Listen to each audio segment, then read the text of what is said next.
अशी ही मंडळी जी आहे ही मंडळी खऱ्या अर्थाने स्वतःचं गाव आणि स्वतःचं असणारं शहर त्याचं लौकिक हे साता समुद्रापर्यंत घेऊन जाण्याचं काम करतात. मला असं वाटतं की सासवड नगर परिषद येणाऱ्या काळामध्ये स्मार्ट आणि जगाच्या पाठीवरती एक चांगलं शहर बनवण्याचं जे स्वप्न तुम्ही पाहता ते पूर्ण करण्यासाठी काही अवधी राहिलेला आहे. 2 तारीख 2 दिवस राहिले. त्यामुळे या 2 दिवसामध्ये मला असं वाटतं की तुम्ही सर्वजण ठाम विचार करणं, काकीच्या समोर नगराध्यक्ष म्हणून कमळ आणि हे सर्वच्या सर्व एकतर विरोधच झाला. त्यामुळे बाकी सर्व उमेदवारांना कमळ बटन दाबून या भूलथापा ज्या आहेत ना त्यांना बळी पडू नका. जी मंडळी येतात, ज्या गप्पा मारतात, मी हे करेन मी ते करेन, ही सगळी मंडळी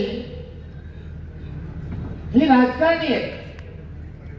त्या राजकारण्यांना अशी आश्वासनं द्यायचीच असतात आणि ते देतात, भावनिक आव्हानही करतात. परंतु भारतीय जनता पार्टी काय आहे हे समजून घ्या. राष्ट्रीयत्वाचा धागा पकडून चालणारा हा पक्ष, हा विचार गेली वर्षानुवर्ष वसुदैव कुटुंबम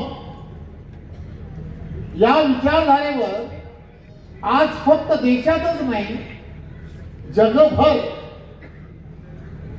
या देशामध्ये आपण पाहता देशाचे पंतप्रधान नरेंद्र मोदीजी यांचा दबदबा हा जगभरात का झालाय तर फक्त देशाचीच नाही तर जगाची चिंता ही विचारधारा करते. जगातील सर्वात मोठा प्राथमिक सदस्य असणारा पक्ष. याचा अर्थ काय की एवढी मंडळी, एवढे लोक, एवढे नागरिक या पक्षाची सदस्यत्व का घेत आहेत तर हा पक्ष देशहित, राष्ट्रहित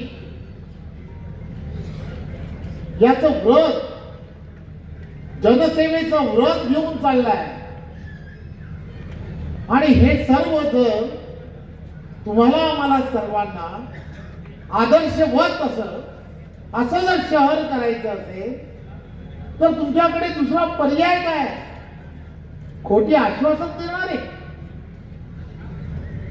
ही मंडळी फक्त निवडणुकीच्या काळात आश्वासनं देतील, परंतु प्रत्यक्षात ही मंडळी काहीच करणार नाही. त्यामुळे एक गोष्ट लक्षात घ्या, 2 तारखेला सकाळी लवकर 7:30 वाजता मी असं ऐकलं की एक कोणीतरी आपले नगरसेवक आहे ते भिडे गुरुजींसारखे सकाळपासून चालू होऊन जातात. त्यामुळे मला असं वाटतं की आपण सर्व सकाळी लवकर उठून आपल्याला सर्वांना काय करायचं आहे तर कमळाच्या समोरचं बटन दाबायचं आहे. कमळ कमळ कमळ असा एक विक्रमी ज्याला म्हणतात सासवड या भागातील सर्व नागरिक यांनी मतदान करा. तुम्ही चिंता करू नका.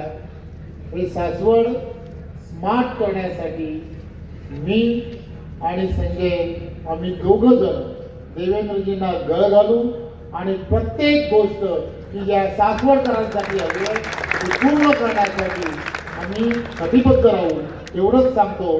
धन्यवाद. जय हिंद, जय महाराष्ट्र. खरं तर आपल्या सर्वांच्या बोलण्यामध्ये आणि प्रत्येकाच्या आणि माझ्या समोर जे संकल्पपत्र आहे, असं म्हटलं जातं की एखादा कोणीतरी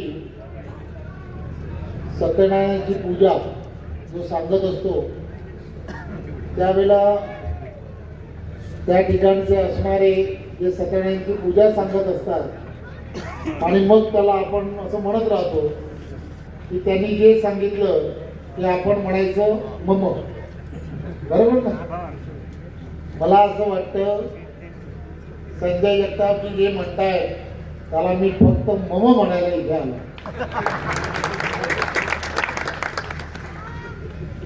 माझा फार चांगला मित्र आहे आणि खर तर जे आता इथे घडतंय, सासवडकरांवरती जो अन्याय होतोय त्याला जबाबदार पण तोच आहे. मी मस्करी करत नाही. सभागृहामध्ये बरेच वर्ष बरोबर होतो, चांगले मित्र लॉबीमध्ये एकत्र जमतो, गप्पा मारायचो. काकी याला रोज सांगायचो चुकीच्या पार्टीकडे.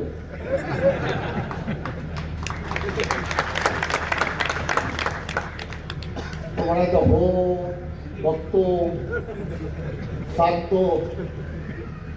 एकदा तर वारीच्या वेळेला पुलाच्या उद्घाटनाचं अगोदर पुढे उद्घाटन तूच कर, पण बाबाने जरा लवकर विचार कर. विचार काही केला नाही, नातेवाईकांवरती डिपेंड राहिला. बरं ना, आणि गडबड झाली. खर तर हे सर्वच्या सर्व सांगण्याचं कारण काय, मी फार कमी लोकांच्या पाठी लागतो की बाबा रे ये चांगल्या विचाराची माणसं ही आपल्या विचाराबरोबर जोडली गेली पाहिजे असं वारंवार वाटायचं. त्यामुळे याला नेहमी असं सांगायचो हे ना रे बाबा चल आमच्या बरोबर सहप्रवासी हो. परंतु काय मध्यंतरीच्या काळात फार प्रयत्न करून एक दिवस नाश्ता करायला घरी गेलो आणि बाबाने एकदाचा काही त्याने असं म्हटलं की हो बाबा मी यायला तयार.